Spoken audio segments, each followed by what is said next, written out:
ఒకప్పుడు మర్డర్ చేసిన దర్శకులు ఆనంద్ చంద్ర గారు. సమాజం అంతా ఒకవైపు ఉంటే మీరు మాత్రం ఒక డిఫరెంట్ స్టాండ్ తీసుకున్నారు. అవును. కారణం? సో అలాంటి నాన్నకి ఎగినిస్ట్గా అమ్మ ఎలా వెళ్ళగలుగుతుంది నాకు చిన్న ఐడియా వచ్చింది. అంటే ఒక విధంగా మీరు హత్యను సమర్థించారు. అయితే మీరు ఒక అమ్మాయిని అంతలా ప్రేమించిన తర్వాత ఆ అమ్మాయి అతన్ని ఎలాగ మోసం చేసింది, అంటే అతనికి విరుద్ధంగా ఎలా వెళ్ళింది. ప్రణయ్ లాంటి ఎంతో మంది ఏమైపోతారండి. మొత్తానికి అర్థమైంది ఏంటంటే మీకు హంతకులు అంటే చాలా ఇష్టం ఆనంద్ చంద్ర గారు. హంతకులని మీరు సమర్థిస్తూ సినిమాలు తీస్తారు. అందరికీ నమస్కారం and welcome to Suman TV. దర్శకులు రామ్ గోపాల్ వర్మ గారి స్కూల్ నుంచి బయటపడ్డ ఆణిముత్యాలు చాలామంది చూస్తుంటాం మనం. అంటే దర్శకులుగా ఇండిపెండెంట్ ఫిల్మ్ మేకర్స్గా వారు రూపుదిద్దుకోవడం అండ్ ఇలా గతంలో చాలా చూసాం. ఇప్పుడు తాజాగా ఒకప్పుడు మర్డర్ చేసిన దర్శకులు ఆనంద్ చంద్ర గారు, తెలుసు కదా, మర్డర్ సినిమాకి దర్శకత్వం వహించారు. ఆయన మళ్ళీ ఫైట్ మహా ఫిల్మ్తో మన ముందుకు వచ్చారు. అది కూడా ఒక థ్రిల్లర్, ఇది కూడా ఒక థ్రిల్లర్. అందులో వాస్తవికత ఉంది, ఇందులో ఎంత వాస్తవం ఉంది, ఎంత కల్పిత ఉంది మాట్లాడదాం. ఆగస్ట్ 21 రిలీజ్ అవుతుంది ఫైట్ మహా. వెల్కమ్ ఆనంద్ చంద్ర గారు. Thank you ma'am, thank you so much. పూర్తి పేరు, అసలు పేరు? అసలు పేరు నా చంద్రశేఖర్, పెట్టనే ఆనంద్. రైట్. సో బాస్ దాన్ని కుదించి ఆనంద్ చంద్ర అని మార్చారు. మర్డర్ సినిమా ఇప్పటికీ ఎవరు మర్చిపోలేదు. చాలా ఇంటెన్స్గా, చాలా ఒక తండ్రి కోణ నుంచి తీసిన సినిమా. అప్పుడు జరిగిన సంఘటనకి సమాజం అంతా ఒకవైపు ఉంటే మీరు మాత్రం ఒక డిఫరెంట్ స్టాండ్ తీసుకున్నారు. అవును. కారణం? ఫాదర్ పాయింట్ ఆఫ్ వ్యూ తీసుకున్నాం. అది యాక్చువల్ కారణం ఏంటంటే రెండు కారణాలు ఉన్నాయి. ఒకటే, ప్రపంచం అంతటికీ తెలిసింది అంటే లవ్ స్టోరీ అని. ఆ అమ్మాయి అబ్బాయి ప్రేమించుకున్నారు, వారందరూ ఏదో బయటికి వెళ్ళారు, ఫాదర్కి మదర్కి ఆపోజిట్గా వెళ్ళారు. వాళ్ళకి అందరూ యూత్ అందరూ వాళ్ళకే సపోర్ట్ చేశారు. కానీ ఇంటర్గా నేను అంటే మామూలుగా మనం ఇంట్లో మనం ఫాదరు మదరు మన పిల్లలతో మనం కూర్చున్నప్పుడు ఎక్కువ రిలేషన్ ఫాదర్కి డాక్టర్కి ఉండే రిలేషన్ చాలా స్ట్రాంగ్గా ఉంటుందని నేను నమ్ముతాను. సో నేను విన్నది ఏంటంటే, ఆ అమ్మాయి ఎవరైతే ఉందో ఆ అమ్మాయి కోసమని ఆయన స్కూల్ కట్టించాడు, ఏవేవో హాస్పిటల్స్ ఉన్న ఆయనకి హోటల్స్ కట్టించాడు అమ్మాయి పేరు మీద. సో అలాంటి నాన్నకి ఎగినిస్ట్గా అమ్మాయి ఎలా వెళ్ళగలుగుతుంది అని నాకు చిన్న ఐడియా వచ్చింది. ఓహో. సో ప్రేమ, ఆ అమ్మాయి మీద అంత ప్రేమ చూపిస్తారు నాన్నకి ఎగినిస్ట్గా. అంటే ఒక విధంగా మీరు హత్యను సమర్థించారు. అయితే మీరు సమర్థించడం కాదు మేడం, ఇది ఎమోషనల్గా. ఇప్పుడు మర్డర్ ఇప్పుడు మారుతీరావు గారు అనే పెద్ద ఇది క్రిమినల్ కాదు కదా. అవును. ఎమోషనల్గా ఒక తీసుకున్న నిర్ణయం అని నాకు ఆ ఎమోషనల్ ఏంటి అనేది. మారుతీరావు గారు క్రిమినల్ కాదు అంటున్నారు మీరు. ఇదే పెద్ద హెడ్లైన్గా కాంట్రవర్సీ కావచ్చు. ఆనంద్ గారు క్రిమినల్ కాదు, క్రిమినల్ కాదు. మీరు కలిసారా ఆయన్ని? కలలేదు, చనిపోయారు. మేము తీసినప్పుడు మరి అదే ఆయన చనిపోవడం ముందే ఉన్న ఆయన పరిచయం అని నేను ఎనాలిసిస్ చేసిందంటే, ఇప్పుడు సడన్గా అది జరిగింది ఇన్సిడెంట్, ఎందుకు ఎమోషనల్గా జరిగింది, అది ఎమోషనల్గా ఎక్కడో హర్ట్ అయ్యారు ఆయన. ఏమిటి, మనుషుల్ని సుపారీ ఇచ్చి అవుతుంది జరిగింది ఎమోషనల్గా అంటారు మీరు? 100%. అది ప్రీమెడిటేటెడ్ కోల్డ్ బ్లడెడ్ మర్డర్ అనుకోరు మీరు? నేను అనుకోరు, ఎమోషనల్ మర్డర్ అనుకుంటాను. ఓకే, ఎమోషనల్ అంటే ఎమోషనల్లో తీసుకున్న నిర్ణయం అని. అతను హర్ట్ అయ్యాడు, ఏ విషయంలో హర్ట్ అయ్యాడు, ఎందుకు హర్ట్ అయ్యాడు, అది కథాంశం అయింది మాకు. అంతకు మించిన కథాంశం ఉంటుందని అనుకోలేదు. ఎందుకంటే ఒక అమ్మాయిని అంతలా ప్రేమించిన తర్వాత ఆ అమ్మాయి అతన్ని ఎలాగ మోసం చేసింది, అంటే అతనికి విరుద్ధంగా ఎలా వెళ్ళింది. మరి ప్రణయ్ లాంటి ఎంతో మంది ఏమైపోతారండి మీ కోణ నుంచి? ఒక కథకులుగా నేను మిమ్మల్ని ఇబ్బంది పెట్టట్లేదు, కార్నర్ చేయట్లేదు ఆనంద్ గారు, నిజంగా అడుగుతున్నాను ఫ్రెండ్లీగా. ప్రణయ్ లాంటి అంటే ఇది ఒక క్రైమ్ ఇస్ అ క్రైమ్. మీరు మనసులో చేసినా, కత్తితో చేసినా, మెదడుతో చేసినా, క్రైమ్ ఇస్ అ క్రైమ్. దాన్ని మీరు ఎమోషనల్ మర్డర్, అతను క్రిమినల్ కాదంటున్నారు. సో మీ కథలో జస్టిఫైడ్? డెఫినెట్ కాదు, ఎందుకంటే మేము ఆ పాయింట్ ఆఫ్ వ్యూ తీసుకున్నాం కాబట్టి. ఇప్పుడు ప్రణయ్ లవ్ కన్నా నేను ఆ ఫాదర్ లవ్ ఇంకా డీపర్ అంటారు. డీపర్ అనుకుంటున్నాను. రైట్. ఎనీవే, వర్మ గారు అన్నీ నా దారి రహదారి అంటారు. ఆయన ఆలోచన విధానం వేరు. మీరు కూడా అదే స్కూల్ నుంచి వచ్చిన వ్యక్తి. మీరు ఇందాక ఒక మాట అన్నారు, బయటపడ్డా అని. రాము అంటే తవ్వకాల్లో బయటపడ్డారా ఏంటంటే నాకు అది అర్థం. అంటే మీకు నామకరణం కూడా ఆయన చేశారని విన్నాం, ఆనంద్ చంద్ర అని చెప్పి. సో అక్కడి నుంచి అంటే ఆ స్కూల్ నుంచి పుట్టుకున్నా అని చెప్పడం బయటపడ్డా అంటే వెలికితీతలో బయటపడ్డా అలా. సో ఎనీవే, ఇప్పుడు ప్రస్తుతం ఫైట్ మహాని కొత్తగా చాలా వింతగా ఉంది టైటిల్ కూడా. సో అర్థం ఏంటి, ఫైట్ మహా అంటే ఏమిటి? మహా అనేది సినిమా మెయిన్ ప్రొటెస్ట్ క్యారెక్టర్ పేరు మహా. సో ఫైట్ అనేది ఎందుకు పెట్టారంటే, ఫైట్ మహా అని మన జీవితంలో ప్రతిరోజు ఫైట్ చేస్తుంటాం, ప్రతి క్షణం ఫైట్ చేస్తూ ఉండాలి. సొసైటీతో ఫైట్ చేస్తాం, ఫ్యామిలీతో ఫైట్ చేస్తాం. సో మన ఇప్పుడు ఒక రింగ్ ఉంది, రింగ్లో ఇద్దరు బాక్సర్లు కొట్టుకుంటున్నారు. ఒకళ్ళు ఒక సైడ్ చీజ్ చేస్తుంటారు, ఇంకొక సైడ్ చేజ్ చేస్తుంటారు. సో మనం మహా సైడ్ చీజ్ చేసిన ఫైట్ మహా అంటుంటాం కదా, ఫైట్ మహా, ఫైట్ మహా. ఆ టైప్లో మనం ఏంటంటే, he keeps fighting with his life. అది ఎవ్రీ టైం ఫైట్ చేస్తూ ఉండాలి లైఫ్లో. సో ఫైట్ మహా అని ఆ పాయింట్ మీద పెట్టింది. ఇది కూడా కల్పితమా, ఎక్కడైనా ఎమోషనల్గా జరిగిన సంఘటన తీసుకున్నారా? ఇది యాక్చువల్గా రెండు ఉన్నాయి ఇందులో. రెండు ఉన్నాయి? రెండు ఉన్నాయి. అంటే నిజంగా సంఘటన జరిగింది ఒకటి ఉంది, కొంచెం కలుపుతుంది. ఓకే. ఏంటండి కథ ఏంటి యాక్చువల్లీ? ఇది నేను ఈ నిద్దట్లో ఏదో ట్రైలర్ చూస్తే మారుతిరావు గారు చెప్పారు. మారుతిరావు గారి కేసుని మేము హ్యాండిల్ ఒకసారి డీప్గా వెళ్ళేటప్పుడు జైలుకి వెళ్ళాము ఒకరిని కలడానికి, ఆయనకి సంబంధించిన వాళ్ళు ఎవరినో కలడానికి. సో మనకు పర్మిషన్ ఇవ్వలేదు ఇప్పుడు. సో బయట ఎక్కడ నేను కూర్చొని అది పర్మిషన్ గురించి వెయిట్ చేస్తుంటే ఒక అతను రిలీజ్ అయ్యాడు అప్పుడే జైల్లోంచి. రిలీజ్ అయ్యి అక్కడ పక్కన కూర్చున్నాడు. ఆ రోజు బెయిల్ వచ్చిందట అతనికి. సో మా ఇద్దరం కూర్చొని ఏంటి అంటే ఆయన ఏంటంటే నేను ఇన్నోసెంట్ అని చెప్పాడు. అదేంటిది మీరు అంటే నేను వెళ్ళి 3 days అయిందండి, 3 daysలో నాకు బెయిల్ వచ్చేసింది, ఇప్పుడు రిహాబ్సల్ సెంటర్ పంపిస్తున్నా అని చెప్పాడు ఆయన. ఎందుకు రిహాబ్సల్ సెంటర్, మీరు బాగానే ఉన్నారు కదా చూడడానికని అంటే ఆయన ఒక మాట చెప్పాడు నాకు, సార్ నాకు స్లీప్ వాకింగ్ ఉంది, నిద్రలో నడిచి అలవాటు ఉందని. అది దానివల్ల ప్రాబ్లం ఏంటన్నాను. ఒకరోజు నేను నిద్రలో నడుస్తూ చాలాసార్లు నేను రోడ్లు క్రాస్ చేసి అంటే ఇంట్లో కూడా చాలా వైల్డ్గా బిహేవ్ చేశాను. అంటే మనం ఇప్పుడు నిద్రలో నడిచే వారికి ఏంటంటే మన మైండ్లో ఆలోచనలు వస్తూ ఉంటాయి, కళ్ళు వస్తూ ఉంటాయి. మామూలుగా మనం వెనకాల ఎవరో తరుగుతున్నట్టు, పైన బిల్డింగ్ నుంచి పడిపోతున్నట్టు ఉలిక్కిపల్లి లేస్తూ ఉంటాం. కొంతమంది ఉలిక్కిపల్లి లేచి ఆగిపోతారు, కొంతమంది డీపర్గా ఊహించుకొని నిద్రలో నడుస్తూ, ఫర్ ఎగ్జాంపుల్ మైండ్లో మనం ఏమన్నా మర్డర్ చేసాం అనుకుందాం, సో వాళ్ళు బయటను కూడా మర్డర్ చేయడానికి ట్రై చేస్తారు, కిచెన్లోకి వెళ్ళి కత్తీసి పొడ్డానికి ట్రై చేయరు, ఇలాంటివి చేస్తూ ఉంటారు.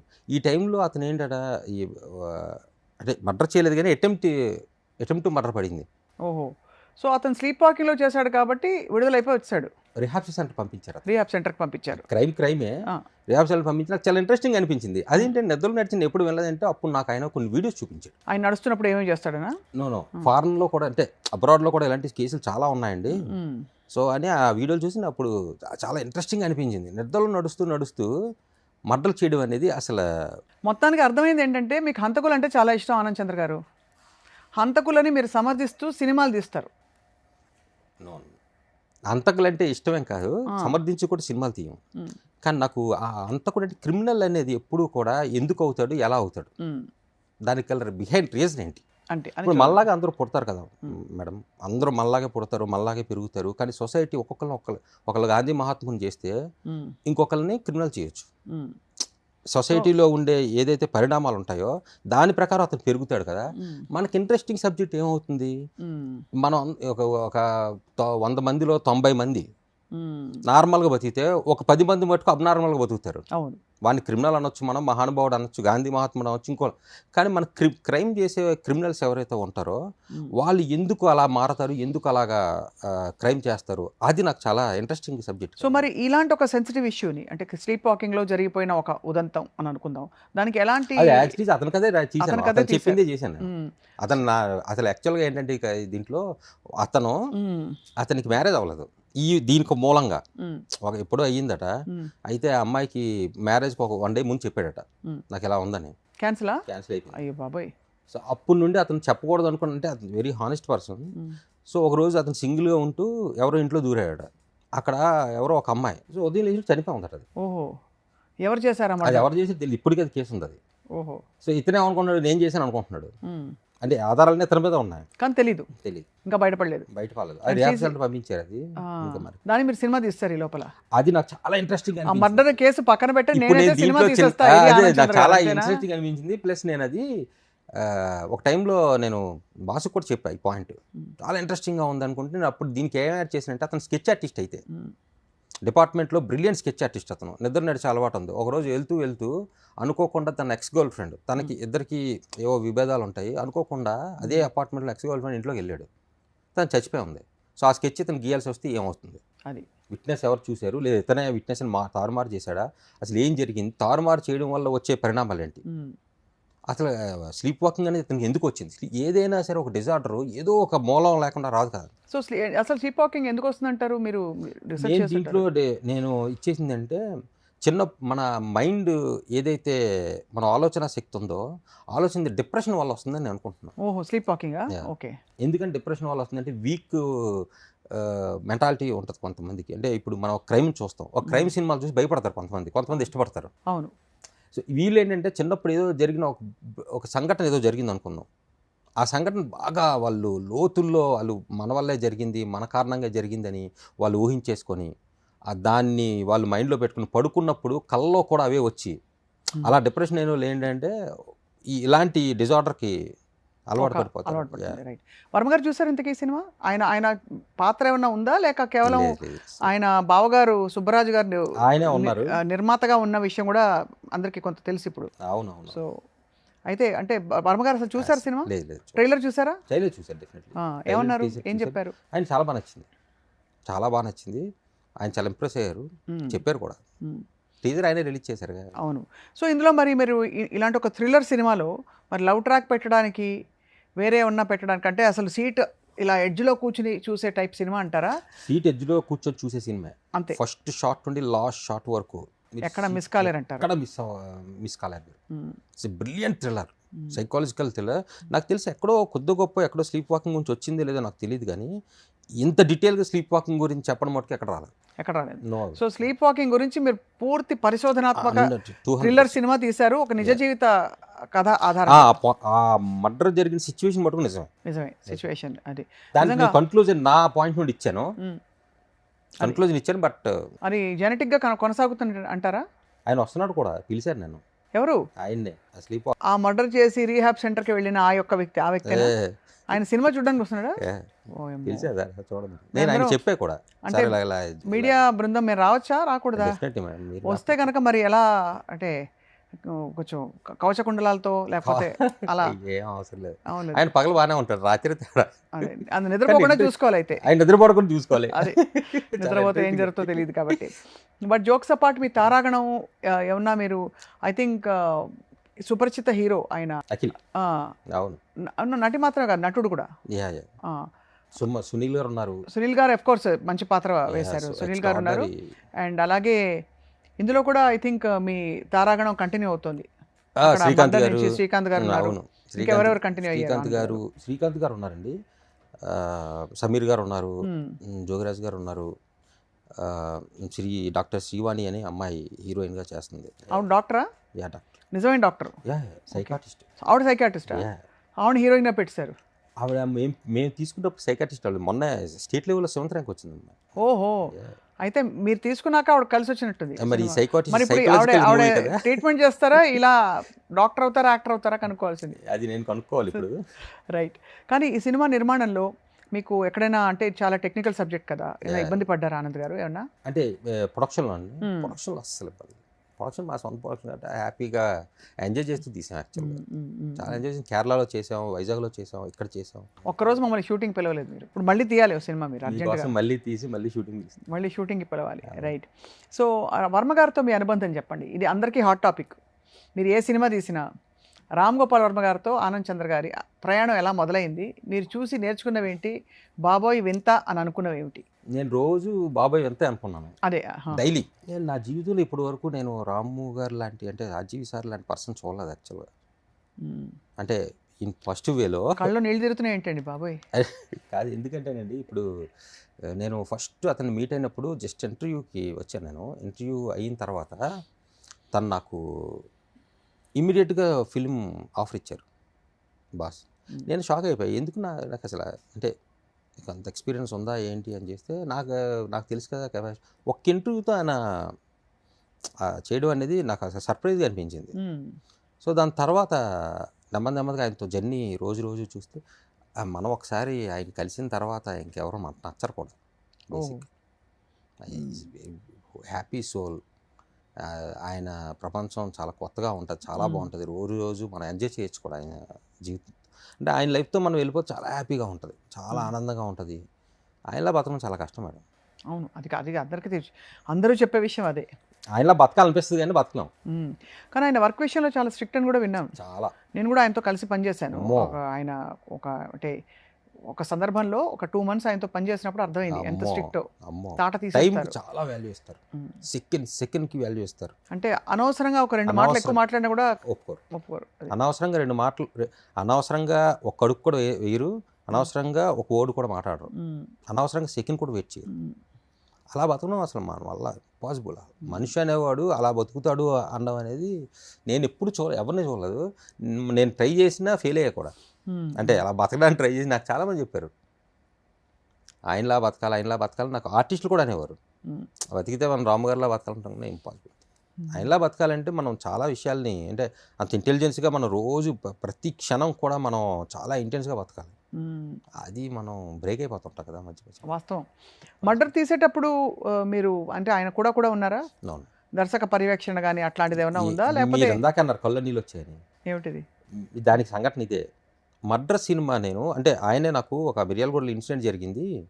ఇన్సిడెంట్ నువ్వు బేస్గా తీసుకోవద్దు, బట్ ఫాదరు డాక్టరు ఏదైతే ఉందో అది చాలా ఇంట్రెస్టింగ్గా ఉంది అన్నారు ఆయన.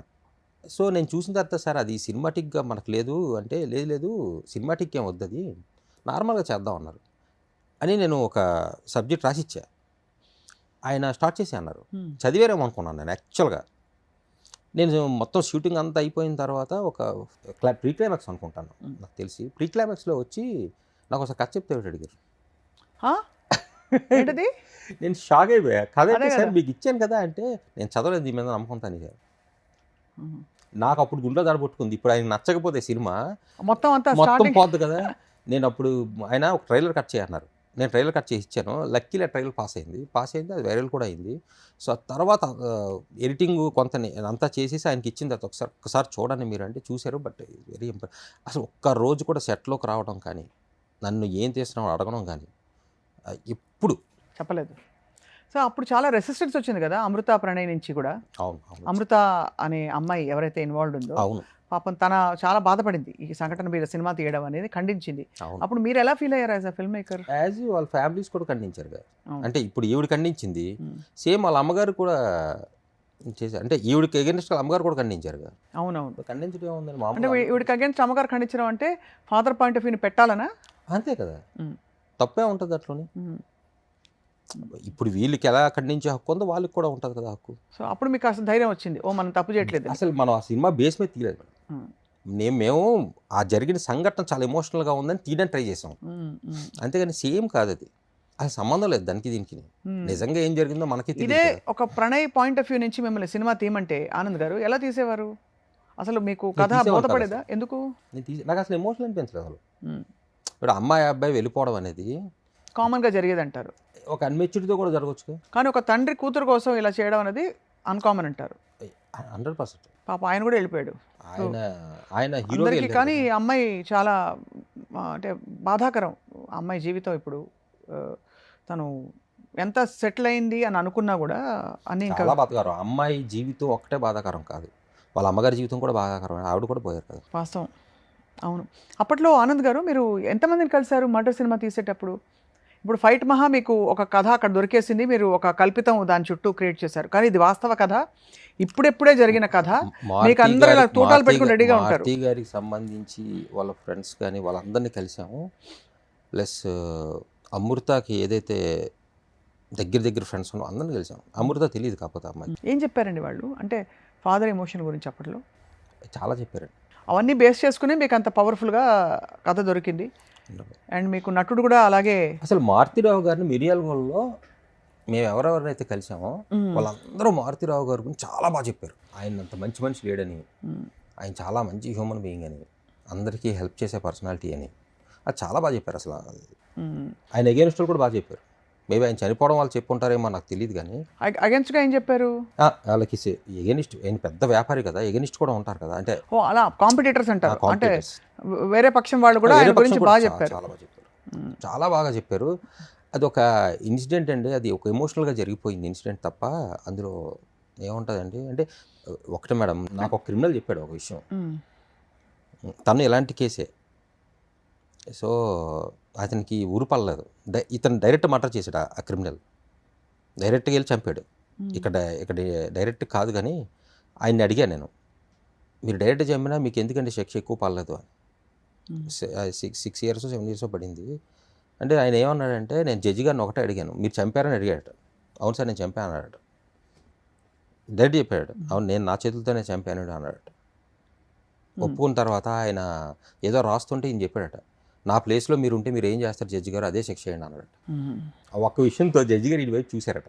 జడ్జి బేసిక్గా ఇలాంటి ఐ కాంటాక్ట్ ఇవ్వరు కదా, చూశారట. ఈయన కళ్ళలో నీళ్ళు చూసి తక్కువ శిక్ష చేశారు. అంటే దీన్ని బట్టి మీకు ఏం అర్థమైంది సార్ అని అడిగాడు. ఇప్పుడు ఆయన కూడా ఒక ఫాదరే. అది కూడా అలాంటి సంఘటనే. అలాంటి సంఘటన మొత్తానికి మీరు ఎలా చెప్తున్నారంటే క్యాజువల్గా ఆనంద్ గారు, మీరు నిన్న మర్డర్ చేసి వచ్చి మీ ఇద్దరిని టీ తాగాము, అనే టైప్లో చెప్తున్నారు. అంటే మీకు ఈ కథాంశాలు ఇంట్రెస్టా, మనిషి సైకాలజీలో ఏం జరుగుతుంది ఒక క్రైమ్ జరిగే ముందని? బికాస్ వర్మగారి స్కూల్ అంటే అంతే, అవును. లేదంటే అంత క్యాజువల్గా చెప్తున్నారు. అంటే ఈ మర్డర్ గురించి అయితే కంపల్సరీ మనం అంత డీప్గా వెళ్ళాలని వెళ్ళాము. ఫైట్ మహాది కొంచెం దానికి వైట్ మహా ఎంటర్టైన్మెంట్ ఫిల్మ్ కూడా ఎంటర్టైన్మెంట్, రైట్. బ్యూటిఫుల్. అంటే థ్రిల్లర్, దాంతో పాటు థ్రిల్ ఎంటర్టైన్మెంట్ ఇస్తాం. ఇన్వెస్టిగేటివ్ ఇన్వెస్టిగేటివ్ కదా, ఎందుకంటే ఇలాంటి Mystery సినిమాలు ఉంటది. ఇప్పుడు మంచి జానర్ పికప్ అయిన జానర్ ఇది. ఎక్స్ట్రాడినరీ మిస్టరీ ఉంటుంది. మిస్టరీ పర్ఫార్మెన్స్లు బాగుంటాయి, బ్యాక్గ్రౌండ్ మ్యూజిక్ టెక్నికాలిటీ సూపర్ ఉంటుంది. ఎక్స్ట్రాడినరీగా ఎంజాయ్ చేస్తారు ఆడియన్స్ ఎవరు వచ్చినా సరే. ఎక్కడైనా అలిగారా మీ హీరో గారు? అలిగారా? లేదు లేదు, ఎక్కడ కనిపించలే మరి? కనిపించలేదా? ఏ షూటింగ్లో ఉన్నాడు కదా. షూటింగ్లో బిజీగా ఉన్నారు. అంటే ఇప్పుడు చాలా 10 సంవత్సరాలు 12 సంవత్సరాలు స్ట్రగుల్ తర్వాత దానికి ఒక హిట్ వచ్చింది. ఐసీ. దాన్ని ఎంజాయ్ చేసి అంటే రాంబాయ్ వర్సెస్ అదేనా? రామ్ వర్సెస్ రాంబాయ్ మంచి హిట్ వచ్చింది. సరే, అది డైరెక్టర్ ఎక్స్ట్రాడినరీ డైరెక్షన్ చేశారు, ఈటీవీ మంచి ప్రొడక్షన్ హౌస్, సో ఆర్టిస్టులకి కూడా కొద్ది గొప్ప పేరు వచ్చింది, ఎంతో కొంత వచ్చింది. ఇప్పుడు అతను బిజీగా లేకపోతే సో ఫ్యూచర్ ఇప్పుడు బిజీగా ఉండాలి కదా, అందుకని బిజీగా ఉన్నాడు అంతే. మేము కోరుకుంటారు కూడా అది. ఎందుకంటే రాజు వెడ్స్ రాంబాయ్ కన్నా ముందు నేను తీసుకున్నా అతను. అప్పుడు నేను తీసుకున్నప్పటికీ అతనికి ఇంకా రాజు వెడ్స్ రాంబాయ్ లేదు, ట్రైల్స్లో ఉంది. కానీ అనుకోకుండా రాజు వెడ్స్ రాంబాయ్ కలిసి రావడం కూడా ఇప్పుడు ఫైట్ మహాకి మంచి బూస్ట్ వస్తుంది. ఎందుకంటే ఖచ్చితంగా తెలిసిన ఇంకొంచెం సుపరిచిత హీరో అయ్యారు ఆయన. అవును, అండ్ తెలిసింది. ఆఫ్ కోర్స్ మీరైతే చాలా సుపరిచితులు. 2 కారణాలు: వర్మగారి స్కూల్ నుంచి వచ్చిన డైరెక్టర్, రెండోది వాస్తవ చాలా షాకింగ్ ఎపిసోడ్స్ మీద మీరు చాలా సాహసోపేతంగా తీసిన సినిమా మర్డర్. అవును, ఖచ్చితంగా. ఇప్పుడు ఫైట్ మహా కూడా ఎక్కడా తగ్గిందంటే ఒప్పుకోరు ఎవరు. అంత థ్రిల్ ఉండాలి, అంత అంటే టేకింగ్ అది ఆ స్టాంప్ కనిపించాలని అందరూ వెయిట్ చేస్తున్నారు. చాలా ఇంటెన్స్గా ఉంటుంది ఎవ్రీథింగ్. 24 క్రాఫ్ట్స్ కూడా చాలా బాగుంటుంది సార్. అన్నీ బాగున్నాయి. అయితే మరి నెక్స్ట్ సినిమా ఏం చేయబోతున్నారు మీరు? ఇంకేంది సార్, చూసిన తర్వాత. ముందు ఇప్పుడు అసలు టికెట్ల ధరలు పెంచొచ్చని చెప్పి చిన్న సినిమాలకు ఎస్పెషలీ కొంత ఒక ఇది ఇస్తున్నారు గవర్నమెంట్ నుంచి ప్రోత్సాహకం. మీరేమంటారు దాని గురించి? చిన్న సినిమాలు పెంచడం, టికెట్లు పెంచడం అనేది నేను యాక్సెప్ట్ చేయను. ఇప్పుడు కూడా టికెట్లు ఎప్పుడు పెంచకూడదు నా ఉద్దేశం. అంటే మీరు అవసరం ఉంటే ప్రొడ్యూసర్కి 10 రోజుల పాటు పెంచుకునేలాగా. అవును, ఇప్పుడు బడ్జెట్ని బట్టి అనమాట. అంటే మనం ఎంత పెట్టామో దాన్ని బట్టి టికెట్ ఉండాలి తప్ప ఇప్పుడు 100 కోట్లు 200 కోట్లు 300 కోట్లు పెట్టి సినిమా తీస్తున్నారు, వాళ్ళకి కన్వెన్షన్ బట్టి వాళ్ళు పెంచుకుంటారు. ₹1,00,00,000 సినిమా తీసిన 2 కోట్లు పెట్టిన వాళ్ళు కూడా 250 పెట్టుకోవడం అనేది నేను ఎందుకంటే మనం ఎంత ప్రొడక్ట్ చేసామో దానికి తగ్గే ధర ఉండాలి తప్ప అంతే ఉన్నదానికన్నా ఎక్కువ పెట్టేసుకొని ఎక్కువ చేస్తే అది కిల్ అయిపోతుంది. ఇప్పుడు 5 మెంబర్స్ వస్తే 10 మంది 5 వస్తే 10 మందికి మనకి చెప్తారు వాళ్ళు సినిమా బాగుందని. మనం వచ్చేది 2 అయితే మీకు తక్కువ అయిపోతుంది కదా. సో టికెట్ ధర ఎప్పుడు కూడా అంటే ఒక వస్తువు మనకి ₹10కి అమ్మాలి అంటే ఆ వస్తువు ధర ₹8 ₹7 ఉంటే మనకి హ్యాపీగా ఉంటుంది. కానీ మనం రూపాయికి తీసి ₹10కి అమ్ముదాం అనుకోవడం సినిమాకి లెక్క వరకు. అవును, నా ఉద్దేశం. ఎందుకంటే టాక్ పెట్టి వెళ్ళే సినిమా కదా. అవును. ఆనంద్ గారు, మీరు సినిమాలోకి ఎలా వచ్చారు అసలు? ఈ సినిమాల్లోకి డైరెక్షన్ చేద్దామని వచ్చాం అంతే.